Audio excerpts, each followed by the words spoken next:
World Championship victory to my father was everything.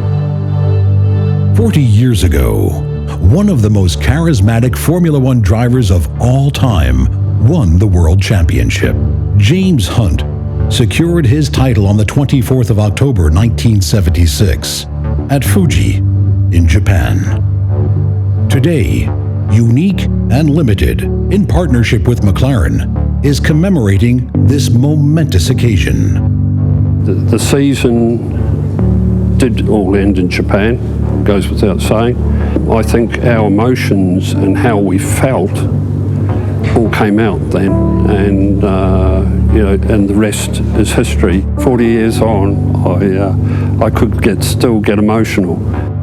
It had its own story. And funnily enough, it was kind of in keeping with the rest of the year, which had been very topsy-turvy, up and down, win some, lose some. He's heading for the championship, no he's not. Lauda's having an accident, he's out of it, no he's not. And so this was a continuation, if you like, of that drama that we'd had right from the start. So Japan was not what you would call a classic motor race because of the truly appalling conditions, but it was nonetheless a hugely significant event in motor racing history. For the Japanese Grand Prix, I can only try and imagine how he felt, but we all know he's no secret he suffered from extreme nerves before any race. I think mostly those nerves were due to fear, of hurting himself rather than, pressure. But I imagine that race, he was probably having to work very hard to keep championship out of his mind. He had just very much to focus on the race. But also fear would have been huge because the conditions were so bad. It was so wet, and there was rivers running across the track. So I imagine that would have been the majority of his focus. Would have been, trying to stay alive. M23 was a car that I thought was not flash, if I could say that. But for its ability to, for handling, for preparation from a mechanic's point of view, it was an ideal car to work on. One of the most successful chassis McLaren have ever made in terms of longevity. I think it ran for 5 seasons. So I'm sure Dad was very happy with that chassis as well. I always remember Ken Tyrrell coming up to Teddy Mayer and saying, we may not have the flashiest cars in Formula One, but they do the business.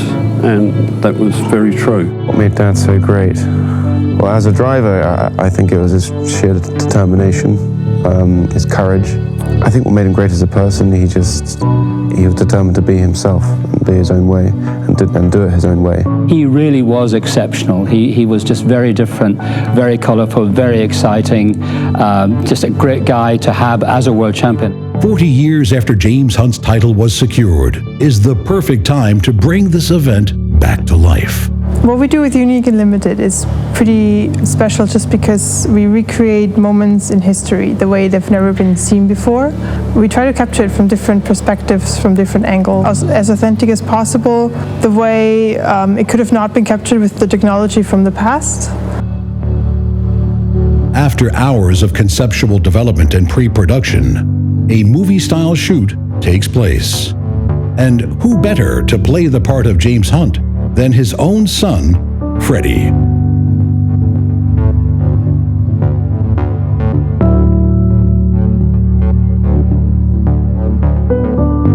Creation of the historic events in this manner, I think, is great. It kind of keeps it alive, it refreshes it. The model of M23 was the most difficult model that we have ever created. We spent over 3 months of modeling the car, just the car itself, and actually we were after details. And we didn't have many references for the engine part that was visible. That made this project very difficult. After well over 1,600 man-hours, the artwork is almost ready. The concept for the picture from the very beginning was to create a hero shot of a James Hunt on the finish line. Significant thing about the race was weather.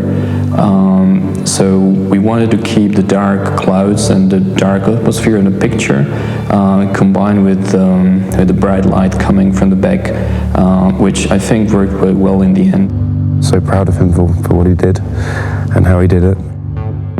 Throughout his whole career, since a teenager, he was always hunting for victory.